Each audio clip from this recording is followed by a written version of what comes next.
TiRÁW. This is traditional and indigenized recipes at West. This is a research study. This is a research project under the University Research and Development Center.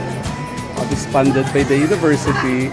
And this year, on our fifth year already, we make this as a venue also of the students for the organoleptic evaluation of their thesis.